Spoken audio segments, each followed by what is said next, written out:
আমের গাছে হরমোন দেওয়ার জন্য এখন প্রস্তুতি নেওয়া হচ্ছে।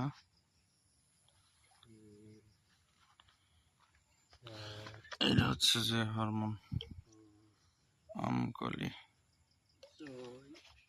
এটা দেওয়ার নিয়ম হচ্ছে যে একটা গাছের জন্য এই যে গাছের বয়স অনুযায়ী দিতে হয়। তো গাছ প্রতি হিসাব করে সেই হিসাবে পানির মধ্যে দিয়ে তারপর এটা করা হবে।